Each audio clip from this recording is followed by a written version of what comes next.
borrowing hope as opposed to me saying borrowing willpower, that's even more powerful. Before I have helped them to reinstate hope, there's that gap, there's that distance.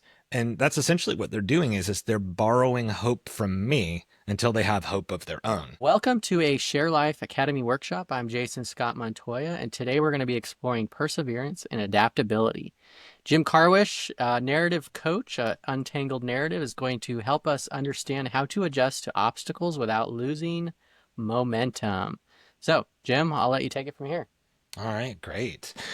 So today's topic being perseverance, I thought it would be good to talk a little bit about maybe some misunderstandings people have about what perseverance is. To persevere does not necessarily mean to be a bulldozer and to push through something at all costs, to ignore the obstacles, to shut down your feelings and just push through with pure grit. Perseverance is a movement through, around, and taking into account the things that are true about a situation. So everything obviously starts with the clarity of goal. If you know what it is that you're trying to do and you really want it to happen, and something comes up and it is an obstacle for you to get what you want, uh, that obstacle and how it presents itself can discourage you. It can make you feel misaligned. It can make you feel completely shut down, depending on if it's a person or if it's a law that, like, oh, there's some sort of a law that's preventing me from doing this, or, oh, I can't do it. So perseverance and adaptability go hand in hand. And I think that's one of the assumptions that people don't necessarily make at the beginning. If I persevere, that means I just push and I just do Yeah. this thing. Um, so if you, I thought of a couple of different metaphors that might be helpful when thinking about this. One of them is someone who is surfing on a surfboard. If you ever watched the professionals who are doing that, they know what they're trying to do. They know that, number one, they don't want to get hurt. They're not trying to get crushed by a wave. They don't want to end up at the bottom of the ocean. They know what their goal is to ride and to surf on this wave. And so their initial goal brings in the idea of perseverance and adaptability in the goal. The goal is to persevere and to adapt because the wave could change at any time. Anything could happen. Another surfer could suddenly appear that you just didn't realize was there. There's all sorts of different ways that the ocean and the waves can shift on you, and ways that the water can pull and push on you. And so if you're going out and you're surfing, you already have the mentality that you're going to adapt to exactly what's happening in that moment. But the idea is not, oh, if the water gets really rough, I'm just going to dump and just fall into the heavy wave and it's going to let it crush me. The idea is that I understand this is something that is going to be maybe a little bit unpredictable, and I'm going to adjust as I move along. So the first point that I had in this, and then we can see how people are thinking about it so far, is, do you have a good understanding of what the obstacle is that you're dealing with? And so in the book that I'm working on right now, Your Untangled Narrative, I break it out into these components. So it could be a clarity gap.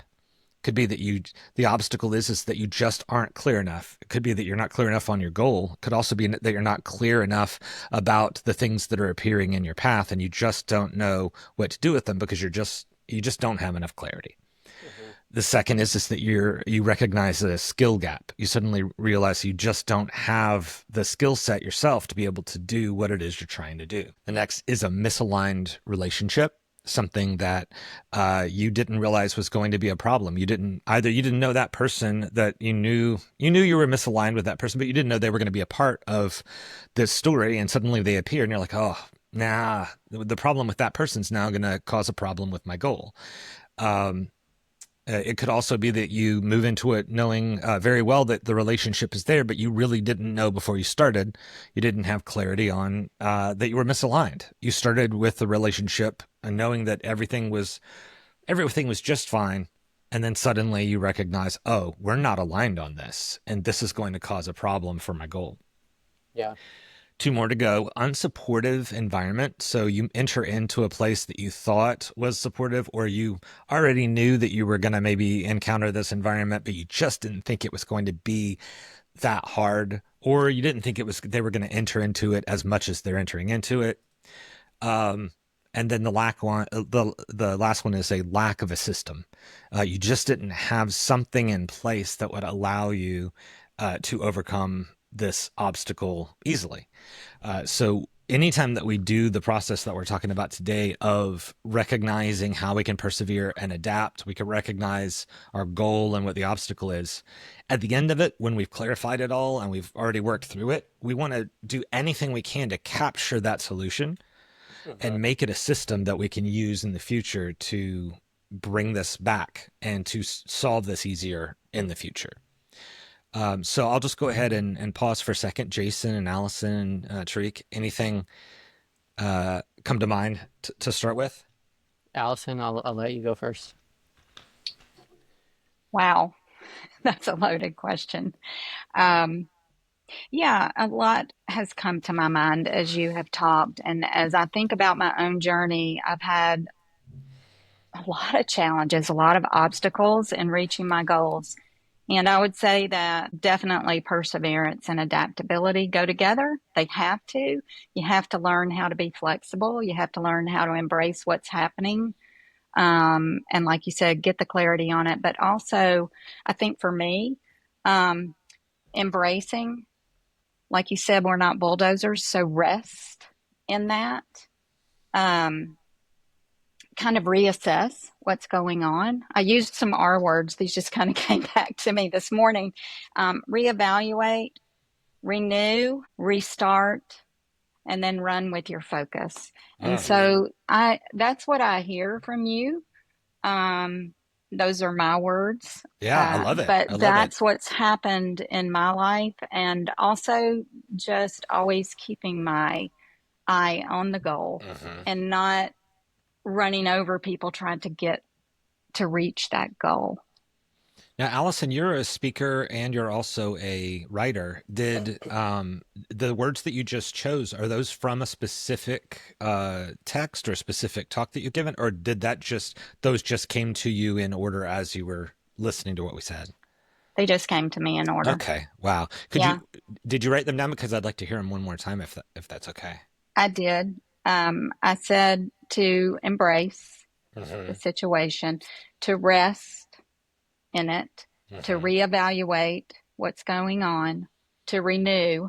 I don't know if I Mm-hmm. said that one, but that's one I wrote down. Renew, restart, and then run with your focus. Yeah, that's Yeah, great. Fantastic. yeah. Jason, any thoughts? Yeah, so, well, I guess one of the things that I'm curious about is the the relationship between the goal and hope and despair.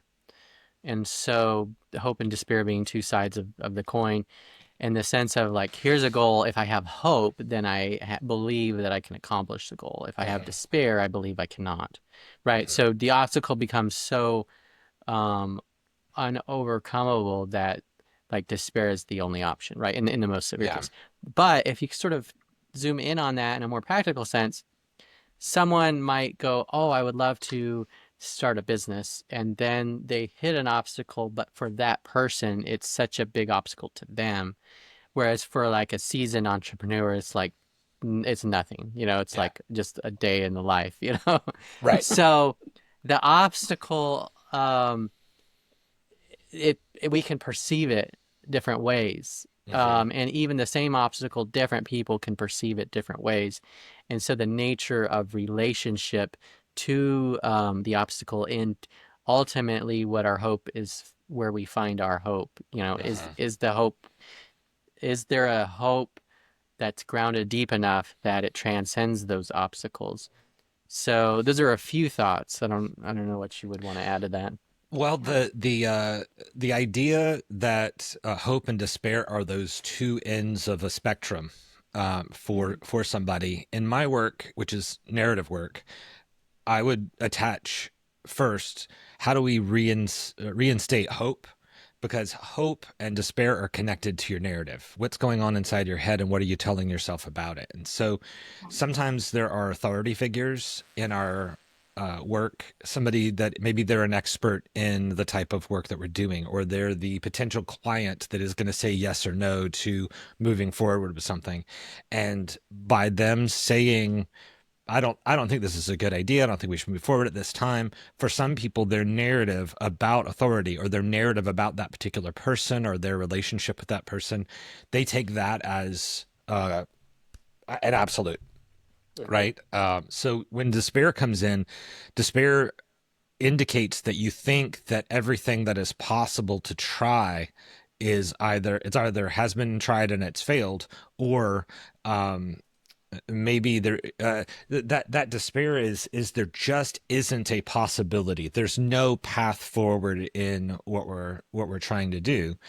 And sometimes it's just reinstating hope is just as simple as seeing that there is one more path forward, or recognizing that the story that you're telling yourself, maybe this person is an authority, maybe they're also mistaken.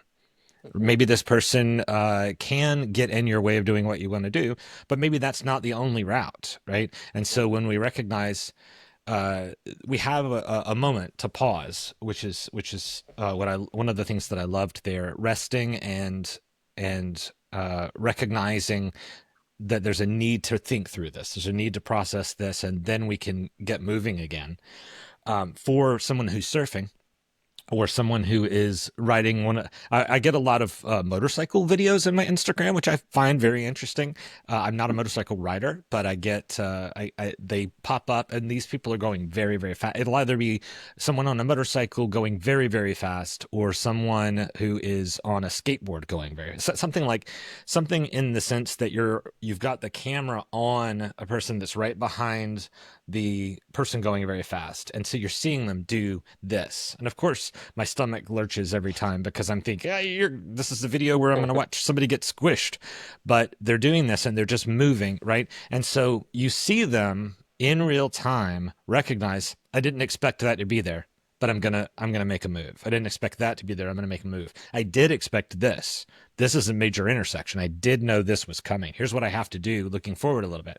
And so the difference between being new to entrepreneurial work and being seasoned is the recognition of things that will come up. I recognize this is an obstacle. I'm likely to see this, right? I'm very likely to be told by somebody that this isn't going to work. I'm likely to have somebody say, well, there's so many different laws in that would need to be managed in that it's just not worth moving forward with, right?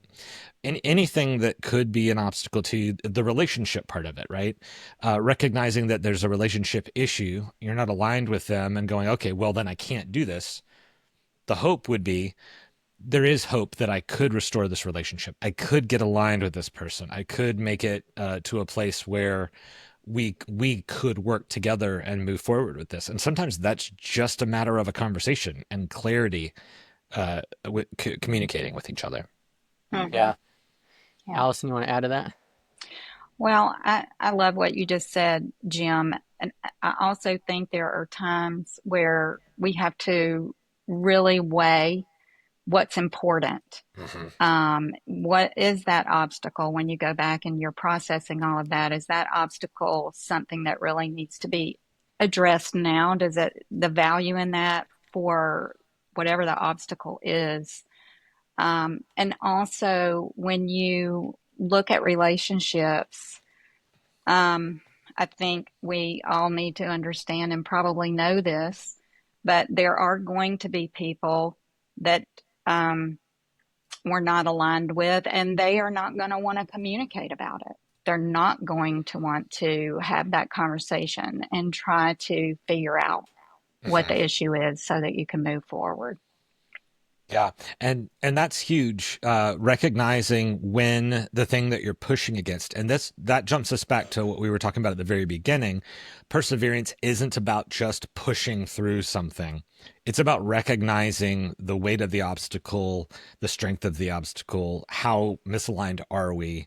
Is the other person even willing to listen? Is the other person even willing to enter into this conversation? So the how much do I want this? And am I really clear on what it is that I actually want? And then how strong is this obstacle? And is my goal worth moving around this obstacle, even if it means going quite a long distance out of my way in order to be able to make it happen? Go Yeah. ahead, Jason. Well, and the thing I wanted to add too is just so you mentioned systems earlier, and I think there's a nature of the system and our dependence on on other people and on the system. And so we kind of don't understand or to appreciate how many obstacles there are that have been overcome for us in order for us to do the things that we want to do. Like Mm-hmm. like you just think about um even as a business, like well, one, you need clients, you might need a team, you might need a software like Riverside, or you might need something that to just for us to do this podcast episode, we are dependent on a system called Riverside to do this, right? And we use a different system. But the point is like if someone did develop technology, then it didn't develop the app, then we couldn't do it. And if someone didn't develop the technology and computers, like you can kind of go all the way back down, like we could all be on a phone call right now, but even that would be a technology that's dependent on other things. Right. Um, so the fact that this can be recorded and shared, like those are all obstacles that have been overcome for me so Right. that I can then facilitate this workshop, and you can teach us from Rome, Georgia, and I'm in Atlanta, Georgia, and Allison's in Milwaukee. Not really though. No, I'm not. When you first introduced that concept to me, Jason, the way that I wrote it down in my notebook, because I'm big on metaphors, the way I wrote it down, Yep. I don't know if it's the way you said it, but it's the shoulders of giants. Yeah, Mm, standing on the shoulders So of standing giants. on the shoulders of giants. So just if you look at the difference between hope and despair, and you think from a perspective of gratitude, if you think there's no way that I can do this, I just can't move forward, I'm just going to give up. But then you look back and you say, look at all of these things that have already been overcome in order for me to get to the place I'm already standing. Is my obstacle as big as the obstacles that already have been circumvented or overcome? And if not, you can look back and you can say, okay, well, if they found a way to get us to this place, then can I find a way to get myself to the next place? And so the shoulders of giants, I think, stepping in at that moment, looking back with gratitude. It doesn't have to be one. It doesn't have to be such gratitude that you think they're so amazing. I could never do it. It's a level of gratitude of mere mortals were able to overcome that obstacle. I'm a mortal. I'm going to attempt to overcome this as well. And so taking strength from the stories of others, looking at the narratives of the people who already overcame obstacles, I think is a pretty big way to get back to that hope that you were talking about. Yeah, and I think so the I think part of the idea is to adjust to the obstacles without losing momentum. Mm-hmm. And so another thing that comes to mind is just the idea of like sort of at least sort of the normal spectrum of obstacles that we tend to face, can kind of thinking of it as a game. Like I'm Mario Mm-hmm. jumping over the mushroom people to get to the pipe. So like instead of seeing it as like this thing that is antagonistic to me, but see it more Mm-hmm. as a game of something for me to overcome. I think that's part of it. It's like, okay, I haven't quite figured this thing out. It's a problem I have, and I'm sort of learning and trying to figure it out and work through it. Obviously, the stakes kind of change, the dynamics of whether it can be a game. Playing a game with if we're playing a game together, um, there's kind of you can't play a game like in a war zone. Like it's hard to play like a game of Monopoly while there's guns going off. So there is a sense of like you have to have a context for it. But yeah, I think if you can get past that survival mode and move more into like gamification, that Mm-hmm. seems like a way to kind of leverage the obstacle energy for actually being more effective. Yeah, I know we're about to lose Allison. She yeah. has another appointment, but are there any final words, anything that you took from today that you just want to tag on there before you head on? I just want to reiterate what you said about standing on the shoulders of giants and taking yourself from despair to hope, no matter what Hmm. you're going through. There's always somebody that has gone through probably more than you have, and like you said, overcome it. And so to really look at that, like stop, look back, find people that have, look at what you've already overcome, what you've already done. I mean, that Right. has been tremendously helpful for me, because I've had those moments, and Hmm. it can stop you, and I have been stopped. But Hmm. when you do stop and do what we said in the beginning and just really start to reassess, you can see, hey, wow, I have come through this. I've done this. I've done this. How did I do that? I don't even know how I did it, but Right. I did it because I took one step at the time, and I think that's a big part of it. One step at the time. Yeah. Um, yeah. So, but thank you both. I'm so sorry I have to leave. I really would love to continue to be a part of Yeah. this, but Well, we'll take what we can get for sure. All thank you. right. See you, Allison. Thanks for joining. See ya. So, Jason, you're mentioning of gamification, and I think this is a really great way to look at Tariq being here and talking about games is kind of a Oh, yeah, that's a good point. I yeah. didn't connect the dot. Tariq, you want to add anything there? Yeah, the thing I wanted to say real quick is that I've watched my kid play video games, and there's a cool little thing that happens when they go and have fought the same level and continue to get stopped by the same obstacle over again. And you watch their mood change, and you watch them start to lose hope that they could do this.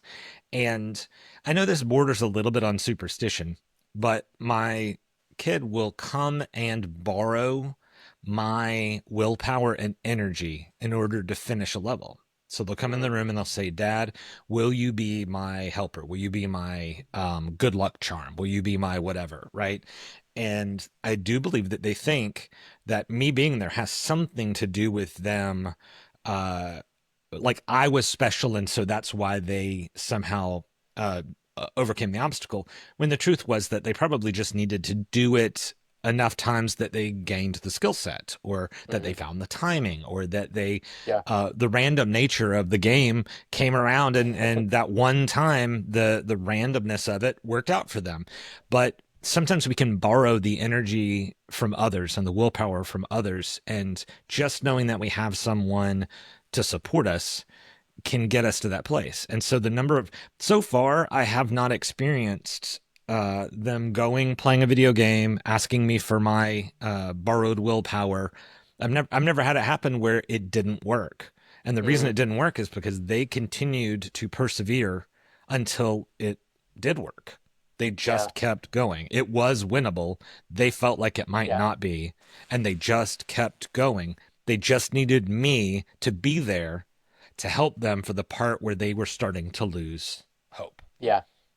And I think that's like the idea of like persevering, sticking with it. Mm-hmm. Like, that's sort of my mentality for being successful is like, if you stick with it long enough, you'll eventually, make it, and so if like you got a guitar behind you, like if you just stick with playing guitar and practicing it, you'll eventually be able to play the guitar.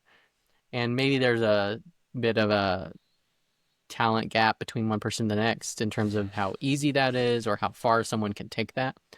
But I think that perseverance, I guess I would almost say like we underestimate the power of that persistence over time compared to talent, Mm-hmm. in terms of being successful. So I want to take the guitar analogy and do something with that real quick. But first, before we move on from gamification, I just want to check and see if Tariq had anything they wanted to yeah, Tariq, did toss in there. you Well, are you well, there? Do yeah. you I want to just add anything? let me let me just say this just briefly.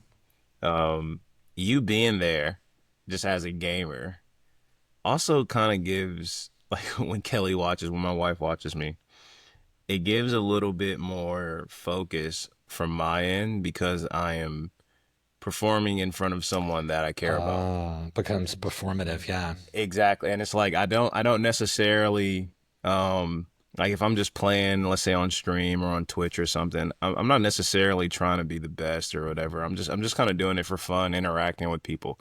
But when I'm going to get Kelly and I'm like, hey, baby, I want you to come watch me. I need to beat this guy. Like break it down for me. Tell me what you see.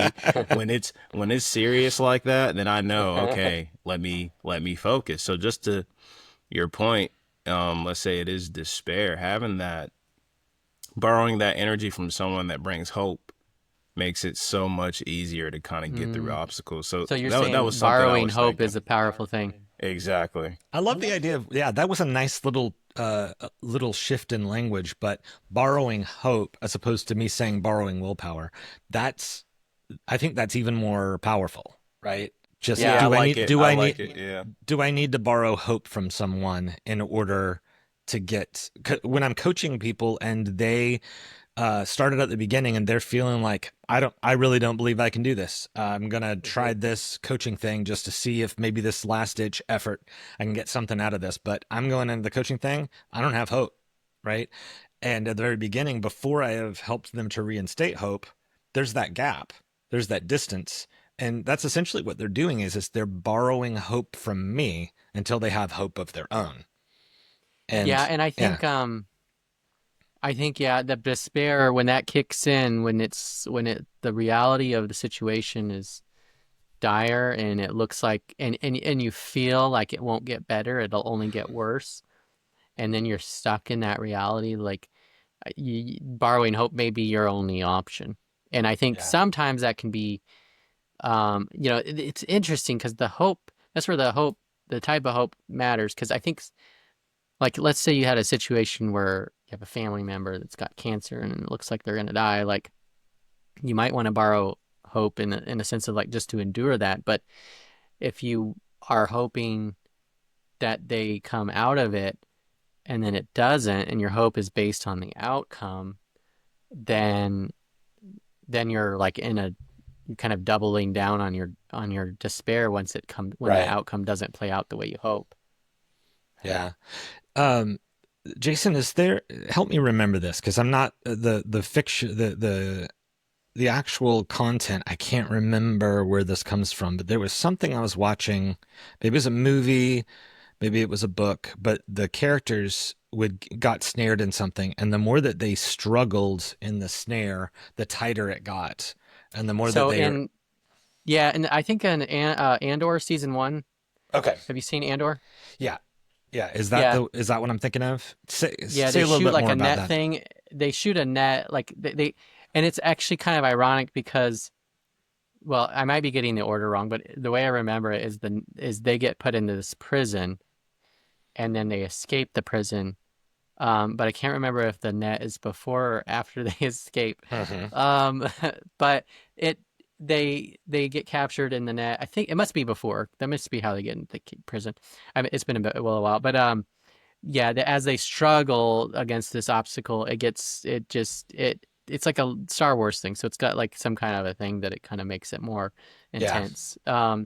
And you kind of a trap in general operates that way. Like if you have a good trap, it's like once you get ensnared, you're stuck, and then the more you struggle, the more you get tied in. Even like if you go fishing, you get a hook and it has a barb, Yeah. so it goes in real easily, and then it's really hard to get it out.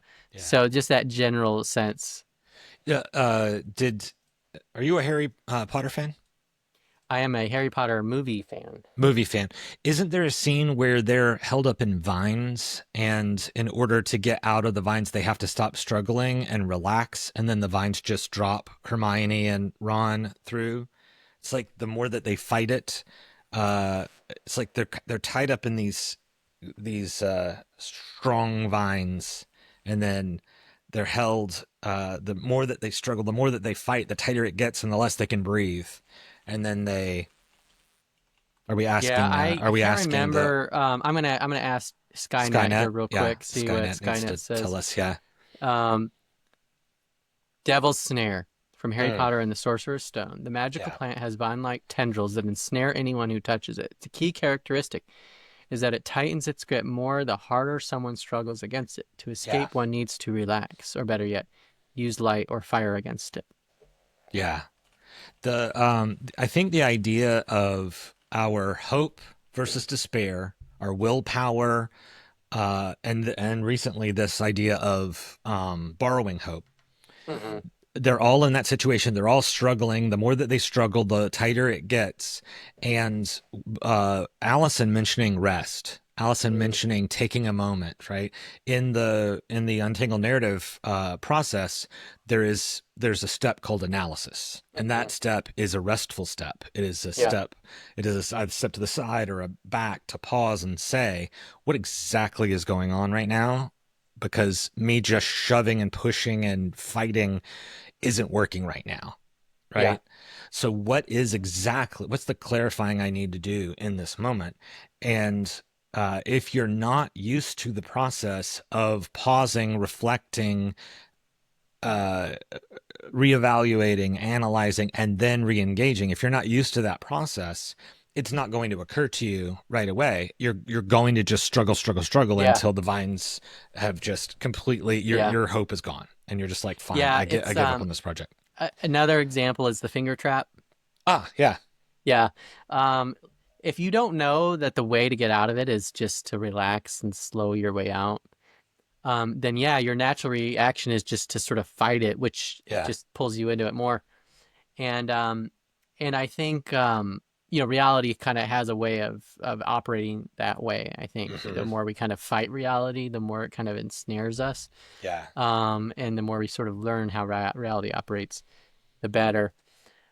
But yeah, so I don't know if you want to add anything else to the trap Well, yeah, metaphor. the thing that you said a minute ago about the guitar player, and what hit me was, and of course, everything that I do is narrative and metaphor. So as soon as you said you have a guitar behind you, Jim, and there may be a slight level difference in talent, or maybe your skill set's not going to rise as high as somebody else's skill set, but you can learn to play the guitar.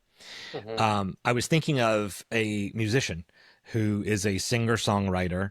They write the music, they write the guitar part for it, they write the lyrics, they get everything ready, they present it to somebody, and somebody says, no, you're not going anywhere, right? And one of the possibilities is that you recognize that you are not the person who's going to be able to do the next step of this. You need to bring somebody else in order to take, and maybe after that step, then you skyrocket, right? But just to think of, the lyrics are amazing, the singing is great, but the guitar part it just isn't there. And so Yeah. somebody tells you you're not going anywhere because they're seeing you are trying to be a singer-songwriter who plays guitar and sings, writes their own music, and you are not going to be any good Yeah. because you're just not going to accelerate enough or improve enough in your guitar Yeah. playing. And I do Right? think it almost seems like a lot of times people like crush other people's dreams because Yeah. they themselves couldn't do that dream, but they're Yeah. projecting it onto that person. And I think they think that they're helping. I think they think I'm gonna help you to not have to go through the soul crushing part of this like I did. Oh, so it's a cynicism. Yeah, I already did this and I failed, and you can't possibly be stronger or more adept, right, than I was. And so let me go ahead and help you before you even get started. Let me just I'm tell you, gonna it's just not crush gonna work. you now. Yeah, So you don't it's get far crushed later. far better to save you all this time if I crush you now, right? And the truth of it is that that person likely could have continued on and done the thing that they were doing for the circumstances, right? They needed to have someone's hope to borrow. They needed to have another skill set from somebody else. They needed to learn something they didn't know. But whatever it was that got them to a place of being crushed and they stopped, their forward momentum, like we were talking about before, the way that you wrote this, because you wrote the prompt for this particular workshop, Yeah. and you were saying, what is it about our perseverance? How can we go forward with perseverance and adaptability without losing momentum? And so sometimes it's the momentum. We feel like we couldn't get this started back again. All of it, what it took to get going this speed and moving along. If we get stopped, and we lose hope, then we're not likely to get this started again. And so I hear a lot of people who come into coaching sessions, they're bringing in, this is my last time going through this. I'm not going to try anything else, right? If this time doesn't work, that's what I'm going to take this as my sign that I need to just give up. And Yeah. that's not what they do. As soon as they get some hope back and they start to recognize that there are some ways to persevere, they do try a lot of other things and they do keep Yeah. moving forward. But that hope connected to the momentum is important as well. And so sometimes Yeah. just continuing to move without necessarily moving directly into the thing that we are that is the hard part. Sometimes it's just a matter of, well, I can't do that part right now because I haven't analyzed it enough. I haven't recognized what I need in order to persevere in that sense. I'm going to do another part of this process for a little while I try to untangle this. Yeah. And I'm going to keep the momentum going by doing this other thing. I'm Yeah. not going to get stopped by you telling me I can't do this. I'm going to go and work on some other component that is necessary. And Yeah. then I'm going to bring myself back around to this again. Yeah. And I think one other thing is, I think the cynic that's kind of crushing you, their goal kind of is to crush you, because I think you Yeah. can kind of challenge someone that has a dream to work through some things to be realistic so that they can actually accomplish it. So if me and you are driving to like the East Coast, it's like, hey Jim, you're going to get lost, so don't bother going. That's Right. different than me saying, hey Jim, if you get lost, are you okay with that? Like, do we need to prepare for that? It's a different orientation or posture. Yeah. And so I think that kind of aligns more with, it comes down to like, what's the end outcome for me, and then for anyone that's participating or providing feedback or critiquing, and even the obstacle itself. Sometimes the obstacle might be antagonistic, or it might be just neutral, or it might be something else. Yeah. Just depending on how much of a process you already have for or a ritual or a routine or a practice of recognizing what's my obstacle. So what I have in the central part of my work is called the narrative flywheel, and flywheels are intended to store energy and right, like, so this wheel is moving and it's had energy added to it, but it's so heavy and it's moving with such little friction that it really does have the ability to give you more power and more ability, less friction when you need it. If it's completely at a stop, it's really hard to get something like that moving. And so continuing to add energy to something and feel that forward momentum is so important to the process, because going to zero might be the thing that makes you give up on it. Yeah. Anyway. So I'd like to share a clip from another movie. Okay. And this clip comes from Lord of the Rings, the Return of the King. Okay. And this is, so the three movies culminate in this giant battle at Minas Tirith. And it's getting essentially sieged by Sauron and his armies. The Rohan riders come in and they sort of save the day to a degree, and then they're like battling and everything, and then all of a sudden, like, the battle pivots. And I feel like this is like just such a perfect example of like the momentum's in your favor, things are going better than you hoped, and then all of a sudden things just get really dire really fast. They seem like they're winning, everything's going well. They saved the city! They saved the city.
they're just getting decimated by Yeah. by those elephants. Now, if we went forward, the thing that turns the tides for them back, right? Isn't it in relationship to another group coming in? Yeah, it's another group that Yeah. comes in, And and a combination of factors. Yeah. a combination of factors. But I think we've all been at that exact moment where it's just like it doesn't matter anymore. They're too strong. They're too fast. They've got elephants with giant spikes on their feet and on their tusks, and you're watching your friends just get wiped out of the way, potentially killed by a single swipe from these elephants. And so at that moment, okay, great. Well, I'm dead anyway, I guess. I guess we lost, right? Yeah. So it's in those moments, you were talking earlier on, but a seasoned freelancer or entrepreneur, the difference is they go, the elephants. I know this part, Yeah. right? And they Yeah. go, here's what we do. Here's what we do when elephants come. And Yeah. there are other newer entrepreneurs that are like, what do you mean? There are lots of elephants happen a lot. And you're like, yeah, there's lots of elephants, it's going to seem like it's overwhelming. It's going to seem like there's nothing you can do. But here's what, if you're trying to overcome this type of situation, here's some things that are really going to help you. In your book, Jason, where you're Path of the Freelancer, when someone starts to lose hope in the idea, I don't have enough clients, I don't have enough traction, I don't have enough this or whatever, your process says, okay, so this is where you're at, and everybody who has been an entrepreneur knows that you have to take stock and figure out this, then this, then this. Do these activities. These activities will get you to the next place, and you don't need to quit. Right. Yeah, and here and also it's kind of here are the normal spectrum of challenges. And so here's how to face them and overcome them and prepare for them. I mean, ultimately we can't prepare for everything. So like if, something horrifyingly bad or a black swan type event outside of that spectrum happens, that's just something where we probably need someone else's assistance or intervention because we're beyond our capacity to do anything about it. Yeah. Yeah. And I think that it's the difference between somebody who is seasoned and not seasoned in those types of situations. I think you would already have known that this project is likely going to need a skill set that you don't have. And you've probably already planned into it that you're going to ask for a particular person to join you in this project. Whereas the newer entrepreneur has no idea that there's even going to be this obstacle. And so they hit it and then they're like, well, I guess I give up. No, don't give up. Right? Like, do these activities. Right? And yeah. Yeah, and I think so just kind of going back to the clip, it's this I think one other layer that I would add to that is the idea of persisting when it's an important enough thing. Persisting even if it does seem like you're going to lose. So losing less might be better than losing all the worse. So there might be a spectrum of how bad the loss is. And then also, in that situation, there was help coming. And so you want to maintain your posture and persistence while help is on the way. Yeah. And so that's another reason to keep going when it seems like you're losing, right? Yeah. Yeah. In that scene the clip that you showed, it's about winning, overcoming these obstacles, but there's a different framing for that. When you're looking at a battle, there are things that don't exist in the same way as when you're doing something just in regular life where there is no life or death consequence. Yeah. So one of the things is that they have an army, and if some of that army gets decimated trying to win, as long as they still have enough of an army to overcome and win the battle and ultimately win the war potentially, then they're still okay. And one of the things that one soldier watching another soldier get knocked into, basically into outer space, just get knocked, and it's like, oh, they're gone. Like, there's no way they survived that. I'm a goner too. That type of recognition is a hope killer. Yeah. I don't have any hope here. But as long as there are still men to fight or people to fight, I know that particular battle just showed a whole lot of men, but in many situations, the as long as there is someone still able to fight against this thing, we still Hmm. have hope.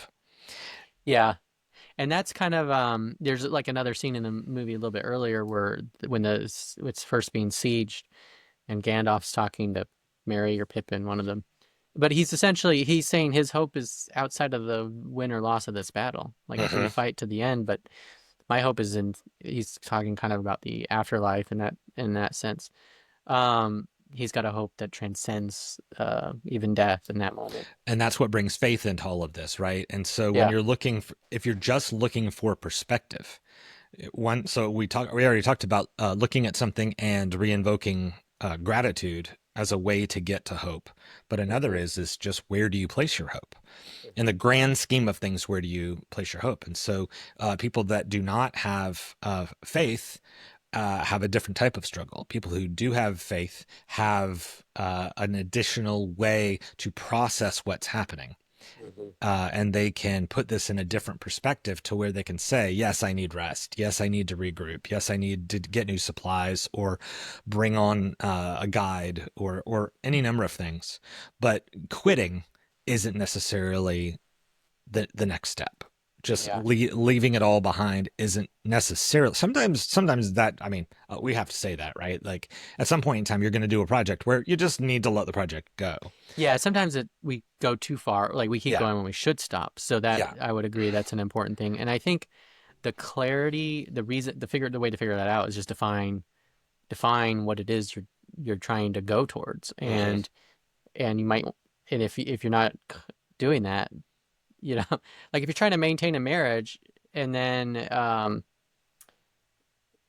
like an abusive marriage, like if you kind of think about like abusive, Toxic. like one of Yeah. the person or toxic, and you're trying to maintain that while the other person's being abusive, like that's you don't want to maintain that behavior. So you have to be able to maintain the marriage without that toxicity.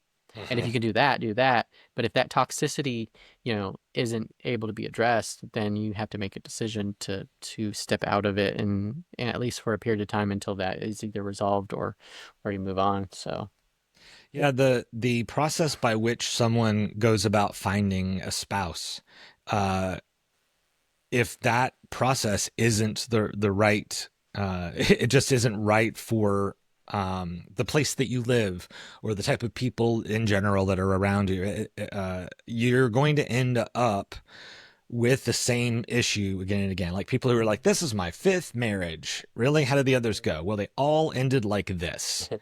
Okay, well, you're kind of the common denominator. And it doesn't mean that you're a bad mm, person, but it does mean that however you're going about finding the right person to live with, or however you're approaching the idea that you're going to live with somebody and marry them, something isn't aligned there because yeah, they're you've done this is persevering with something they need to stop yeah, persevering. it's like right now you were going to just keep doing this exact thing with gaps of like 12 years or 10 years or Mhm. something like that. You're going to do it again. You're going to do it in. Nothing's changing. You're just continuing to to persevere. Okay, great. What would actually make this succeed to where you didn't have to get married, five times in your lifetime? Yeah. What is it that's going there? And so people that are not willing to be self-aware, they're not willing to work on themselves, they're not willing to clarify their goal, they're not none of those things are there for them. They're going to repeat their mistakes. And the hope that they're probably following is the hope of the new relationship, right? I'm going to get married again, and what's going to fix this? This new marriage is going to be different than the last marriage. This new person's going to be able to do something the last person couldn't do. They're going to behave differently, or they're going to whatever. And you find yourself back in the same place again because you haven't analyzed, you haven't changed your tactics, you haven't attempted to better understand the process. You just keep doing the same thing, hoping for a different result. Yeah, and that's I like I kind of sliced that up a little. I like the idea of like if we think of ourselves as pieces in like shedding pieces that are no longer that aren't good or true or fruitful, and then persevering with those things, Mm-hmm. and then shedding the stuff that's toxic and problematic and Hmm. so forth. Yeah. Yeah, absolutely. Tariq, you want to add anything here as we start to close down? No, sorry, I'm enjoying spectating and kind of tackling some stuff. So sorry about that, but no, this is great. Cool. Well, Jim, how do you want to close this out here? Well, I think that if you are looking for a way to take this step by step, and I'll share this with Jason to put in the notes maybe. Um, Number one, identify what the real obstacle is. Number two, adjust with purpose. So if this isn't working, what is a pivot I could make? What strategy that I could use so that I can keep my momentum but not abandon the goal?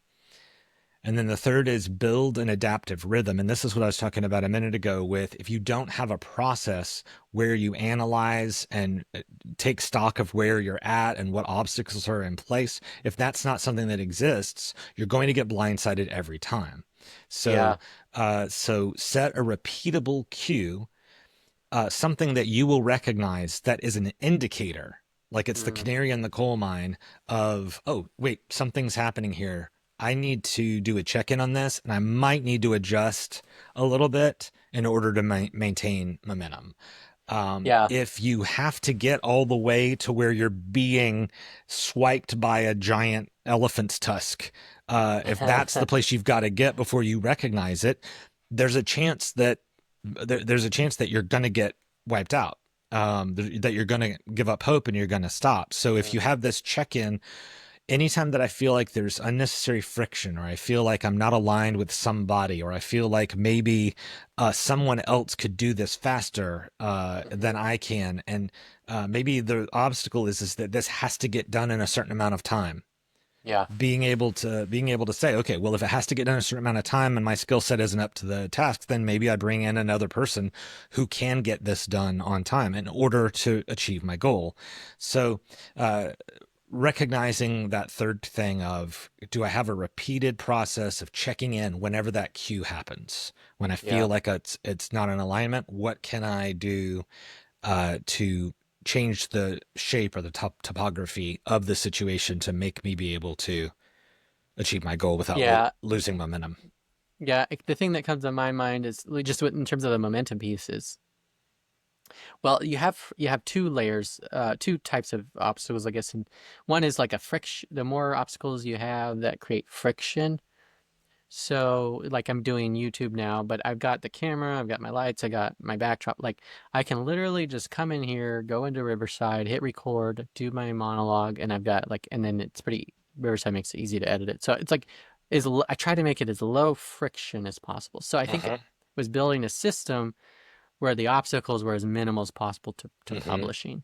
Yeah. Now, if I start to do other things, more creative and complicated things, then they add a lot more friction. So then it's more obstacles that I have to overcome, and it makes it harder, right? So and then I have to sort of weigh the pros and cons of that. And so there's the friction piece, diminishing the friction, and then the other is creating types of adaptations to the obstacles that allow me to springboard from them. So, or allow me to sort of hit the obstacle and not be in a problem. So I kind of like imagine like a bike, or a car even like hitting like a ramp, or hitting this thing and then it like flies up in the air like a speed bump. It's an obstacle and it kind of throws you up into the air. And if your car isn't like designed to like go in the air and land, then it's gonna be an issue. But if Mm-hmm. you get the shocks on it, you get all the things that would actually make it where it's fine for it to go up in the air and to land Mm-hmm. at high speeds, then the obstacle actually helps you go like Right. in a way.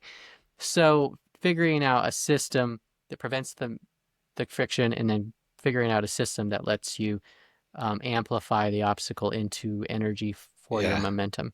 That's awesome. The thing that I come back to as a metaphor a lot is I play Fortnite. I have a podcast that I do called Always Thank the Bus Driver. That's the intersection of Fortnite, gaming, and life. Hmm. And we talk a lot about how you can learn from games and apply that to life, and you can learn certain skill sets. But when you go into a new season in the game, they will give you some new types of items, some new types of weapons. They'll give you some different locations, and things are different. And the first thing that all of the pros try to do is to figure out how to use all of these things, the obstacles, the weapons, everything, to create what they call a meta, right? The most effective tactic available. And by recognizing that this situation could be different if I used the obstacle to my advantage. Hmm. So when we were watching that clip where the elephants were throwing people off, the first thing I thought of, and I don't think it's, I think, don't the elves come? Isn't that the next thing? Well, there's Lego. There's some. So it's really Legolas, Aragorn, and then the Ghost Army. So Oh, Ghost Legolas Army, is an right. elf, but it's Yes. mostly the Ghost Army that does most of the heavy lifting. Yeah, so most of that, but they turn the tides by don't they do something in relationship to the elephants that helps to turn the tides? I'm trying to remember exactly. They pretty much destroy them. Yeah, Yeah, yeah. yeah, So in order to deal with this thing, I have to have a force that is able to destroy that greater force. yeah. The first thing that I thought about as a Fortnite player is there something you can do? Because I was taught when I was younger that the best way to get really hurt if somebody ever punches you is to lock up, tighten up, and take the punch with tight muscles. And the best way to get out of the situation with the least harm is if you can't stop them from hitting you, is the to go with the energy of the punch and then Versus move coming at the opposite of right, it, right. like much like a So car accident, two cars hitting each other head on versus yeah, one getting hit and going with it. yeah. And so in that situation where I know that's not what happens in the story, but the first thing I thought of was in Fortnite, the first thing you would try to do is how can I move with the tusk of the elephant as they're doing this swipe so that I end up in a better position than I was already, Yeah, and right? that is one of the things Legolas does is he essentially rides the elephant's movements to get on top of the Mhm. elephant and kill it.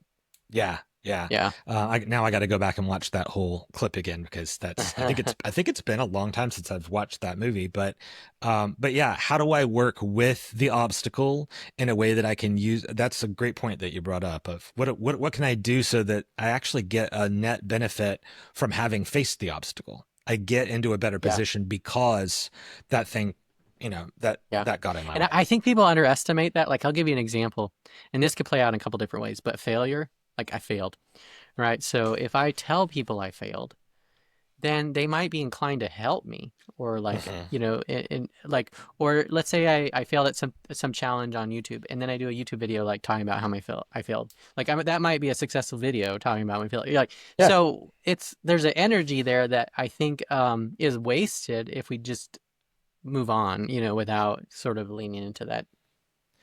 One more thing I'll throw in there, and it was so profound in my childhood that it comes up again and again whenever I think about trying to do something and failing over and over again. Is Wiley, Coyote, and the Roadrunner. When I Yeah. was watching the original things, there was a moment that happened every time Wiley Coyote went through the same process of I buy something from Acme, like rocket roller skates or like a giant trampoline or whatever it is. I buy this thing, I try it, and there's something that doesn't go right. And because of that, I don't end up getting the Roadrunner. I end up falling off a cliff or something happens, right? And instead of looking at the thing and saying, well, maybe the roller skates were just too powerful. Can I turn the power down on the roller skates a little bit? Or maybe this was the right. The Wile E. Coyote never goes back and tries to adjust to having hit an obstacle. He just buys something else and then he tries that. Well, that's for our entertainment, obviously. That no kid Yeah. wants to watch a coyote tweak roller skates for 30 minutes. But if we constantly just drop whatever it is and start something else, we lose all of that progress. We lose all of that potential, that possibility, and we lose all that momentum. And so, yeah, it wouldn't be as interesting of a cartoon if you did that. But I'm just like, no, no. All you Yeah. need is to turn that power down a little bit, or all you need is Yeah. is that when you reach him, you do this, right? Yeah, and you might make the argument that you might end up in the very exact same place as you were with that same obstacle that you still have to overcome. And in that Yeah, case, it was getting the Roadrunner over and over and over. You're just sort of going crazy. But if you actually stick with it in that situation, you might learn or at least stick with it to learn the lesson and then apply it. And then if it doesn't work, then you move on. But right. so, Cool. all right. Any final words? That feels like a good place to stop. I'd say the moment of clarity and seeking clarity and resting and all the things that Allison said near the beginning of like taking stock and recouping and then continuing on. Momentum doesn't have to mean that you never pause, that you never hit the brakes for a second. The momentum is a cumulative experience. It is momentum doesn't have to mean I never stop. I never pause. I just continue to fight no matter what. Forward momentum can look different depending on what it is that you're trying to achieve. So having the ability and the process of evaluating when you're reaching an obstacle can be the thing that saves that momentum and keeps the hope going. Now, because of this podcast together, this episode, I'm really thinking about the connection between momentum and hope. Yeah, a lot. So tell us who you are and how people can connect with you, and what they might be interested in participating in. Sure. I run Untangled Narrative. It's a company that does a few things. I lead workshops, I do individual coaching, and I also run a community of people that work together as a community to help each other through some of their goals. If they hit obstacles, if they need something they don't have, or they just need perspective, or they need to borrow hope, or any of those types of things. So I can be connected with through untanglednarrative.com. And and he sells hope in bottled jars. That's right. 20 ounces, 40 ounces, and 60 ounces. The best part of that is that I invented the bottled jar. I bottle jars. So if you don't have a bottle that's also a jar, come to me, because that's where hope is. It's a bottle of hope inside of a jar. So it's double sealed. It's hermetically safe. So the hope can't get out without the key. No, so. That's right. It's a metaphor inside an enigma. Yeah. Tariq, do you sell any bottled hope? Tell us who you are and how people can connect with what you're doing. I like to think I inspire a little bit. Tariq Ali Kane, co-founder and CEO of Pitch Play Co., and just a humble friend of Jim and Jason. So you can catch me at King Kane pretty much on any social media platform. www.kingkane.com, KINGCAYNE.com, and you'll learn more about me. Awesome. Well, I'm Jason Scott Montoya, and I help people amplify their influence and their income. You can check out my website, jasonscottmontoya.com, or find me on YouTube. And this has been a Share Life Academy workshop. So if you're interested in joining our Discord community, we share resources and have chats about different topics. You can check the link out to the Share Life Academy in the description below, and have a wonderful, hope-filled day.